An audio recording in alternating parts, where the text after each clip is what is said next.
morning, dear student. I am Bhola Shankar Singh, your Hindi teacher. Now I will teach you Hindi grammar first lesson, भाषा एवं व्याकरण. Now we shall read about the exercise questions. Suprabhatam, मैं भोला शंकर सिंह आपका हिंदी अध्यापक. आज मैं कक्षा 7 millennium मानक हिंदी व्याकरण के पाठ 1 भाषा एवं व्याकरण के अभ्यास प्रश्नों का अध्ययन करेंगे. तो चलिए हम अभ्यास प्रश्नों का अध्ययन करते हैं. पहला प्रश्न, अभ्यास प्रश्न का पहला प्रश्न है, हिंदी दिवस कब मनाया जाता है? पहला, हिंदी दिवस कब मनाया जाता है? आप सभी लोग इसका उत्तर जानते होंगे.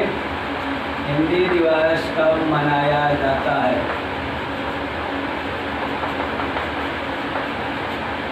उत्तर हो जाएगा कि हिंदी दिवस प्रत्येक वर्ष 14 सितंबर को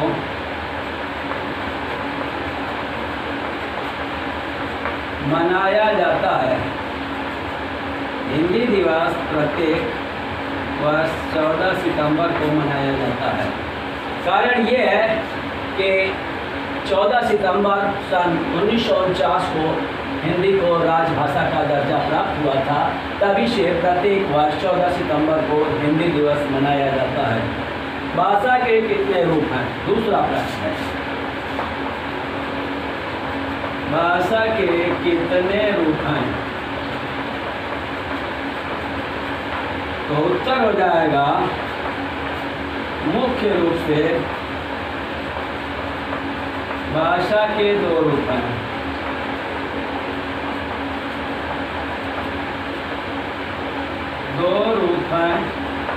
पहला मौखिक, जिसे बोल करके व्यक्त किया जाता है, और दूसरा लिखित. ये दूसरा रूप है. पहला मौखिक, जिसे बोल करके व्यक्त किया जाता है, अपने विचारों का आदान प्रदान बोल करके किया जाता है. लिखित, विचारों का आदान प्रदान लिख करके किया जाता है. तो ये मौखिक और लिखित भाषा के 2 रूप हैं. तो हम चलते हैं प्रश्न 3 की ओर. कथित रूप से एक उदाहरण दीजिए. कथित रूप का एक उदाहरण दीजिए. कथित रूप का प्रश्न 3 है. एक उदाहरण दीजिए.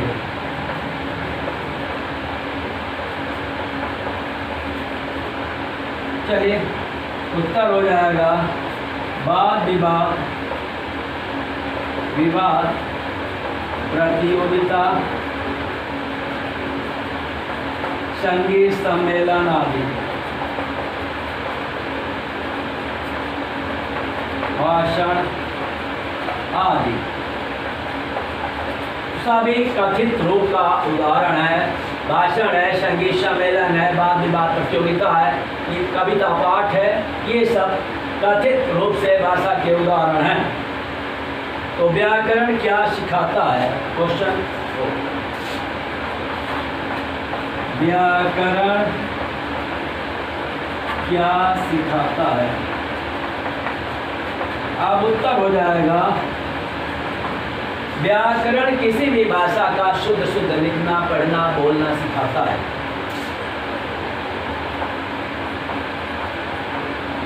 किसी भी भाषा का शुद्ध शुद्ध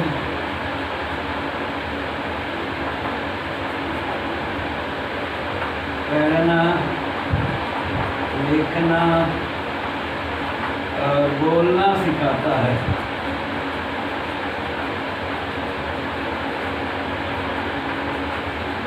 तो व्याकरण किसी भी भाषा का शुद्ध शुद्ध पढ़ना, लिखना, बोलना सिखाता है. भारत में कौन सी भाषाएं बोली जाती हैं? भारत में हिंदी, अंग्रेजी, उर्दू, असमिया, बोडो, कोंकणी, तमिल, तेलुगु और गुजराती, मराठी आदि 22 भाषाएं बोली जाती हैं जिन्हें संविधान से मान्यता प्राप्त है। तो भाषा भारत में कितनी बोली जाती है? तो संविधान द्वारा तो 22 ही भाषाओं को मान्यता प्राप्त है, तो ऐसे अनेक भाषाएं बोली जाती हैं भारत में।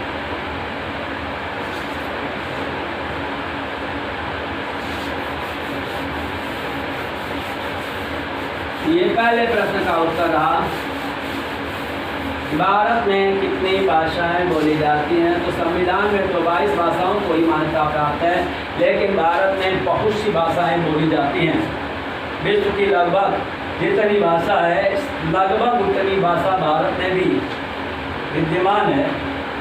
बहुत बड़ा भाषा भारत में बहुत ही क्षेत्र में अलग अलग भाषाएं बोली जाती हैं। ऐसे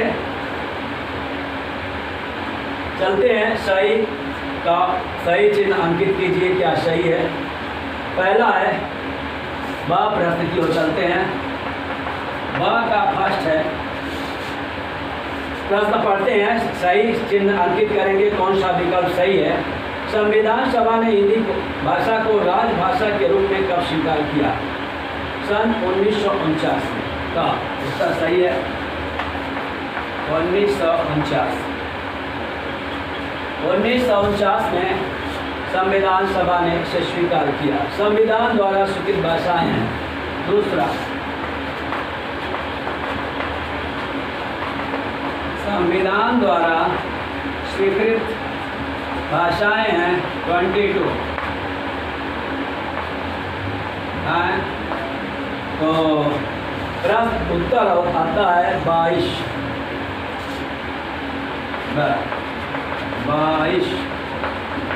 तो 22 भाषाएं संविधान द्वारा स्वीकृत हैं। तो यह का उत्तर इसका सही है। अब तीसरा प्रश्न, परीक्षा में प्रश्नों के उत्तर भाषा के किस रूप में दिए जाते हैं? तो का उत्तर सही है लिखित। परीक्षा में प्रश्नों के उत्तर लिखित रूप में दिए जाते हैं। वैसे विकल्प मौखिक सांकेतिक भी था, लेकिन लिखित ही सही है। टेलीफोन भाषा का कौन सा रूप है? क्या ये मौखिक रूप है? टेलीफोन भाषा का मौखिक। ये 4 है। तो पहला का 1949, दूसरा है 22, तीसरा का क सही है लिखित, और चौथे का क सही है मौखिक रूप। तो पोस्ट स है, बस प्रश्न स की ओर आते हैं। स में देखते हैं, कोष्टक में उचित शब्द छांटकर रिक्त स्थानों की पूर्ति कीजिए। हरियाणवी एक बोली है, पहले में लिखेंगे बोली। दूसरे में राजस्थानी की बोली है, राजस्थानी की बोली है, राजस्थान। दूसरे में राजस्थान। तीसरा है बातचीत भाषा का रूप है, मौखिक। बातचीत भाषा का रूप है मौखिक। संस्कृत की लिपि देवनागरी। चौथा है देवनागरी, संस्कृत की लिपि देवनागरी लिपि है। उर्दू की लिपि फारसी है। पांचवा फारसी। तो यहाँ पे नुक्ता का चिन्ह रहेगा और ये फारसी। अब चलते हैं दा प्रश्न की ओर। सही वाक्यों के सामने सही तथा गलत के चिन्ह लिखिए।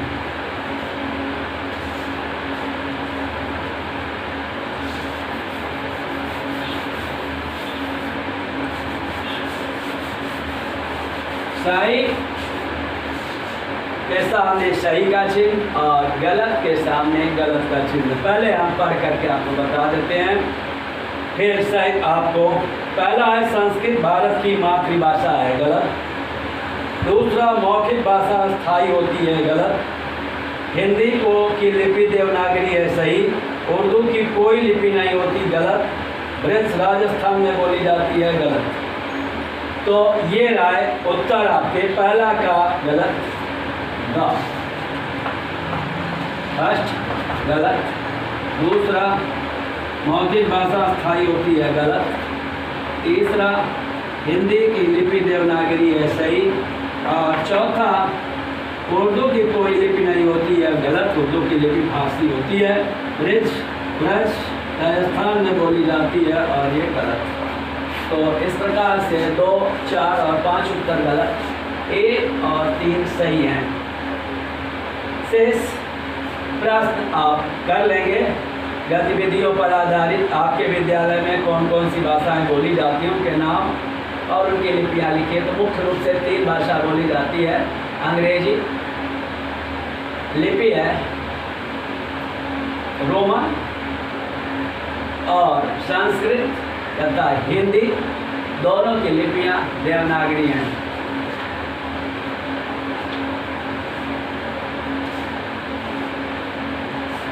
अब ये पाठ यहीं भी समाप्त होता है। अब हम दूसरे पाठ की ओर चलते हैं। देखते हैं दूसरा पाठ क्या है। तो वर्ण विचार और उच्चारण दूसरा पाठ है।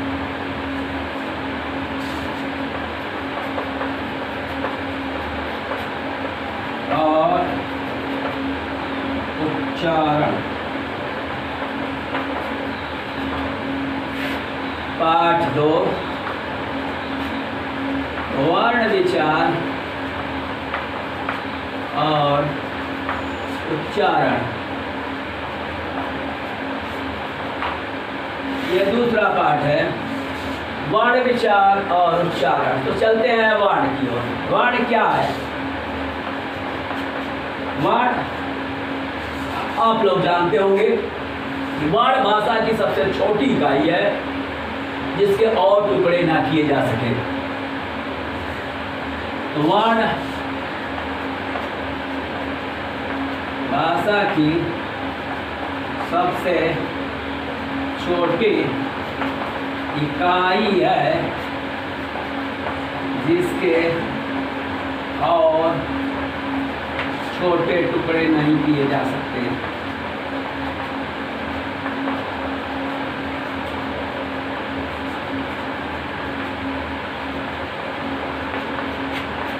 ये रहे वर्ण की क्रिया, वर्ण की परिभाषा। और वर्णों के व्यवस्थित समूह को वर्णमाला कहते हैं, जैसा आप लोग जानते होंगे। वर्णों के व्यवस्थित समूह को वर्णमाला कहते हैं। वर्णों के क्रमिक एवं व्यवस्थित समूह को वर्णमाला कहते हैं। वर्णों के क्रमिक एवं व्यवस्थित समूह को वर्णमाला कहते हैं। तो ये रहा वर्णमाला की परिभाषा। वर्णमाला अल्फाबेट वर्णों के क्रमिक एवं व्यवस्थित समूह को वर्णमाला कहते हैं। मुख्य रूप से इसको 2 भागों में बांटा जाता है, पहला स्वर और दूसरा व्यंजन। इसको मुख्य रूप से 2 भागों में बांटा जाता है, मुख्य रूप से 2 भाग, स्वर और व्यंजन। स्वर जैसा आप लोग समझ जानते होंगे, स्वयं राजन्ते ईश्वरा, जो स्वयं प्रकाशित होते हैं, स्वयं भाषित होते हैं, जिनका उच्चारण स्वतः होता है, अन्य वर्णों की सहायता नहीं ली जाती, उन्हें स्वर कहते हैं। व्यंजन वे वर्ण हैं जिनके उच्चारण में स्वरों की सहायता ली जाती है, बिना स्वरों के उनका सही उच्चारण नहीं हो सकता। तो इस प्रकार से ये रहे स्वर और व्यंजन की परिभाषा।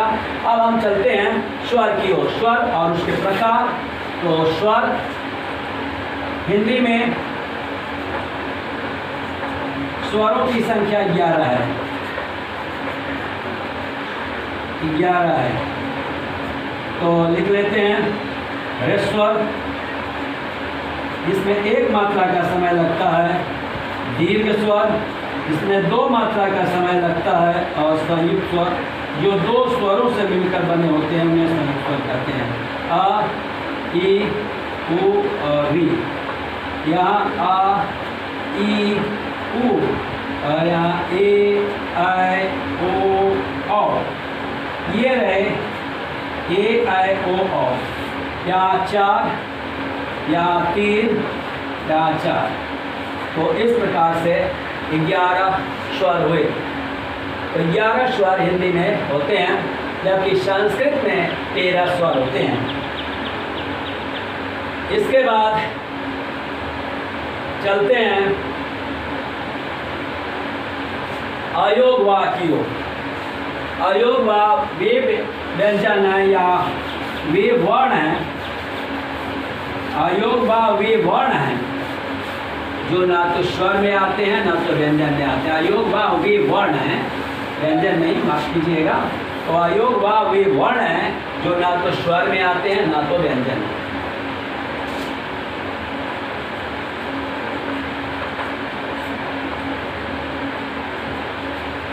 अयोग वा वे वर्ण हैं जो ना तो स्वर के अंतर्गत आते हैं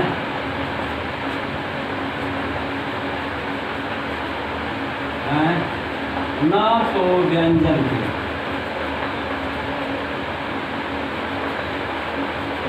ये दो हैं, हिंदी में 2 अयोगवा हैं।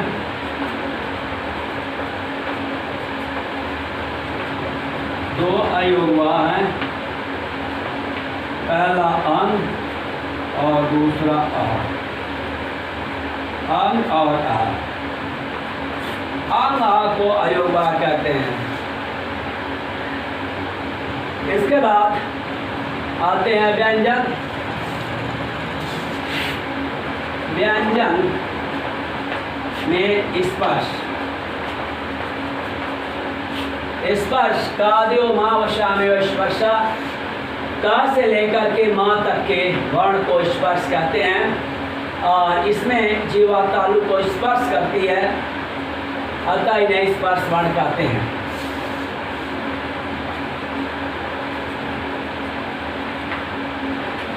माँ तक, का से लेकर माँ तक के वर्णों को स्पर्श वर्ण कहते हैं। इसमें जिह्वा, जिह्वा तालु को स्पर्श करती है, तालु को स्पर्श करती है। इसमें 25 वर्ण आते हैं, इसमें कुल 25 वर्ण आते हैं। कितने वर्ण आते हैं? 25 वर्ण। का, खा, गा, गा, ग 5 वर्ण हो गए क वर्ग के अंतर्गत। और च वर्ग के अंतर्गत च, छ, ज, झ, य। और ट वर्ग के अंतर्गत ट, ठ, ड, ढ, ढ़। और त वर्ग के अंतर्गत त, थ, द, द, न। और प वर्ग के अंतर्गत प, फ, ब, भ, म। इस प्रकार से ये 25 वर्ण आते हैं। इनके अंतिम अक्षर जैसे अंगा, या, रा, ना और मा को अनुनासिक कहते हैं। मुख सहित जो नासिका से उच्चारण होता है, इसलिए इनको अनुनासिक वर्ण भी कहते हैं।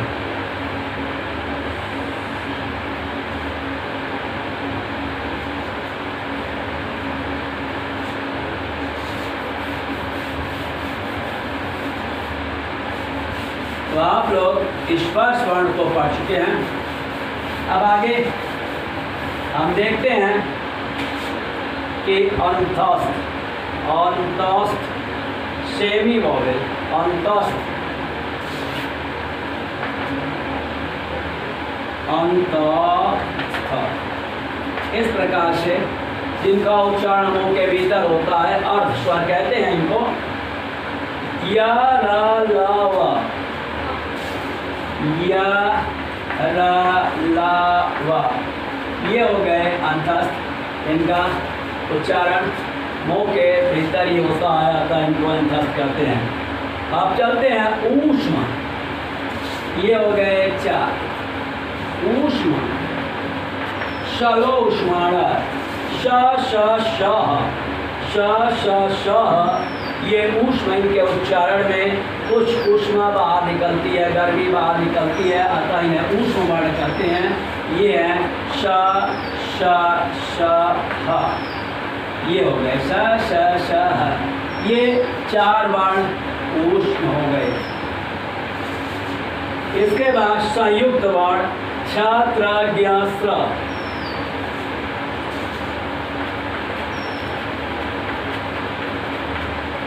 छ त धन श त्र त धन र j j य स्र श धन र। इस प्रकार से ये 4 वर्ण संयुक्त वर्ण रहे।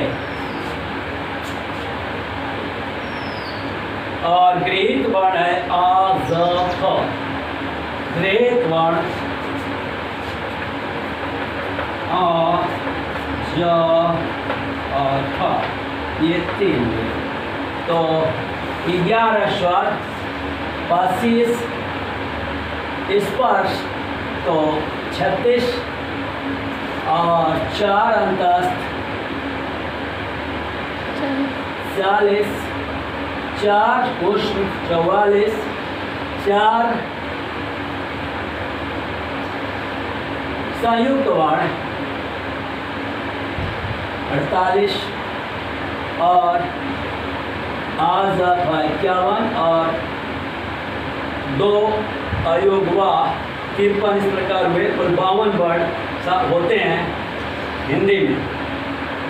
तो आप इस प्रकार से वर्णों से परिचित हो चुके हैं। तो आज का पाठ बस यहीं तक और शेष हम अगले दिन